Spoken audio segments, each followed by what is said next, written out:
അനുമോളും നമ്മുടെ പ്രവീണും കൂടെ ലൈവിൽ സംസാരിക്കുകയാണ്. അതായത് ഭക്ഷണമായിട്ട് ബന്ധപ്പെട്ടുള്ള കാര്യങ്ങൾ തന്നെയാണ് ചർച്ച. അതായത് പ്രവീണ് ചോദിക്കുന്നുണ്ട്, 2 ദോശയൊക്കെ കൊടുത്താൽ ചിലപ്പോൾ എല്ലാവർക്കും തികയില്ല. ഇന്നലെയൊക്കെ 2, 3, 4 കൊടുത്തിട്ടില്ലേ?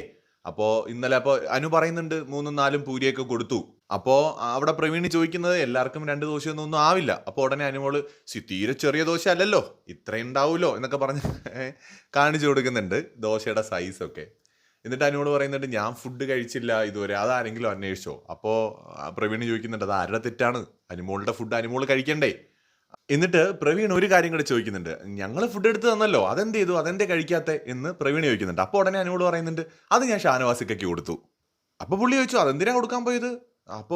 നമ്മൾ കിച്ചണിൽ ഇരിക്കുമ്പോൾ മറ്റുള്ളവരുടെ വയറ് നോക്കണ്ടേ? എൻ്റെ അനു, ഒരുമാതിരി ഡ്രാമ ഇറക്കരുത് കേട്ടോ. ഇത് ഡ്രാമയാണ്. നന്മമരം കളിയും മറ്റേ ഒറ്റപ്പെടൽ സ്ട്രാറ്റജിയും ഡ്രാമയൊന്നും ഇറക്കരുത്. പ്രവീണ് വളരെ നന്നായിട്ട് നൈസായിട്ട് അനുവിൻ്റെ അടുത്ത് ബിഹേവ് ചെയ്യുന്നുണ്ട്. പ്രവീണ് കാര്യങ്ങൾ പറയുന്നുണ്ട്. പക്ഷെ അനുമോളുടെ ആ ഒരു ഡ്രാമ എന്തിന്? അനുമോളുടെ ഫുഡ് അനുമോൾ കഴിക്കണം, മറ്റുള്ളവർക്കുള്ള ഫുഡ് അവർക്കും കൊടുക്കണം. ആർക്കെങ്കിലും ഒരെണ്ണം വേണമെന്ന് പറഞ്ഞാൽ എക്സ്ട്രാ കൊടുക്കുക ഉണ്ടെങ്കിൽ. ഇല്ലെങ്കിൽ അത് പറയുക ഇല്ല.